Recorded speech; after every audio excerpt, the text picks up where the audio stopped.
Before there was earth, before there was breath, there was desire, not lust, not greed, but a yearning, a reaching, a trembling in the silence. The ancients did not ask, "What is real?" They asked, "What calls reality into being?" And the answer was always the same: desire. That holy ache in the dark, that invisible thread that pulls worlds into form. Tonight, we return to that truth, not to control it, but to remember what you once knew, that your soul does not imagine reality, it summons it. Chapter 1. The First Fire. Desire before form, before time, before space. There was a spark, not a flame, but a tension. The ancients called it logos, others called it breath. But deeper still, beneath every name was a desire to become. In Kabbalah, it is Ein Sof longing to pour itself into vessels. In Hindu cosmology, it is Shakti rising into Shiva. The first act of creation was not force, it was yearning. And from that ache, everything came. Chapter 2, The Mirror of the Invisible. You are not a body that thinks. You are a longing that remembers. And that longing projects outward until it becomes reflection. Reality does not answer what you say. It answers what you ache. The ancient sages knew this, that what you see is the shape of your deepest hunger. And manifestation is not a trick of mind. It is the universe showing you the echo of your own soul. Chapter 3, The Breath That Calls Reality. In the Upanishads, it is said, "You become what your deep, driving desire is." Not the fleeting wish, not the surface fantasy, but the desire that prays even when you are silent. Every breath you take carries that vibration.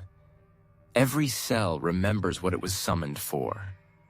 And manifestation, then, is not about getting, but about aligning. The more your inner breath matches the breath of the cosmos, the more real your reality becomes. Chapter 4, The Geometry of Longing. Pythagoras did not just study numbers. He studied the architecture of desire. How sacred shapes held vibration. How every form was born from frequency. And frequency is nothing more than desire given rhythm. A thought that repeats itself into being. When you desire from soul, not scarcity, you set into motion a pattern. That pattern becomes field. That field becomes form. And so, reality crystallizes around your honesty.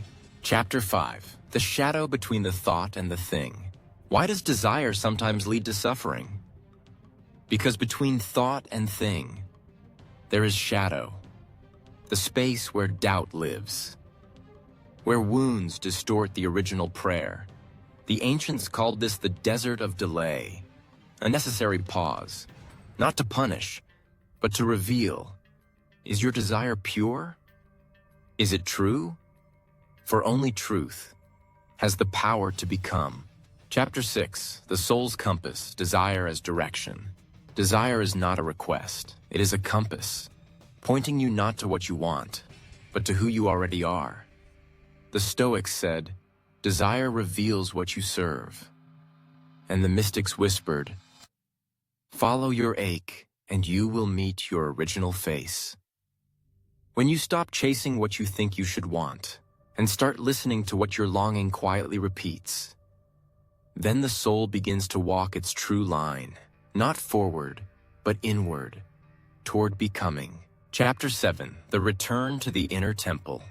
You were taught to look outside, for signs, for symbols, for proof. But the ancients built their temples not on mountaintops, but within the chest. They knew that which you desire most already waits for you inside. You do not need to attract it. You need to remember that you were never separate from it. You are not becoming. You are returning. Chapter 8, The Architecture of Devotion. Manifestation is not desire made real. It is desire made sacred. The ancients gave offerings not to bribe the gods, but to attune themselves. They fasted not to suffer, but to focus. They built rituals around their longings because they understood. Devotion shapes the vessel that holds the thing you call in. And without a vessel, even divine rain spills to the ground. So when you ask, also build, not just a prayer, but a place for it to land. Chapter 9, the fire that transforms asking into becoming. Every true desire must be passed through fire, not to test it, but to temper it. In ancient rites, before anything was born, it had to die. The ego's version of desire must burn, so the soul's version may emerge. Ask yourself, would I still want this if no one ever saw me receive it? If the answer is yes, that is the seed of the real, and fire will make it bloom. Chapter 10, the garden between the worlds. The ancients believed there was a space between the world of thought and the world of form, a garden, where all things linger before becoming real. Your desires walk there, waiting, not for proof, but for permission. The more you act as if they are already true, the closer the garden moves to the body, until one day, you walk through that garden and find the world already changed. Chapter 11, the surrender beyond control. The final step is not power. It is surrender. The moment you let go not of desire, but of grasping. The ancients said, you cannot chase the wind. You must become still and let it come. This is not passivity. It is trust. Trust that what is meant for you has always been moving toward you. The moment you stop forcing, you begin receiving. Chapter 12, the gentle arrival of the answer. When it comes, it will not come with thunder. It will arrive like a bird on your windowsill. Familiar, like something you forgot you already had. The true manifestation always feels like a return, because it was never foreign. It was always part of you, just waiting for you to say yes. Chapter 13, the reality that was always listening.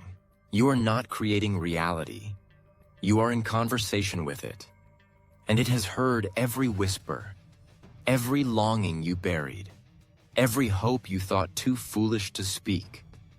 And it replies, in timing, in rhythm, in echoes. It replies not in words, but in reflection. And if you slow down, you will realize it has been answering you all along. Closing reflection. The world is already becoming you. Manifestation is not about power. It is about remembrance. The soul calls not to change the world, but to become what it already knows is true. What you desire from the deepest part of you already lives in some hidden layer of reality. And with each breath, you are drawing it closer. The world is not resisting you. It is becoming you. And the more you become yourself, the more real your world will become.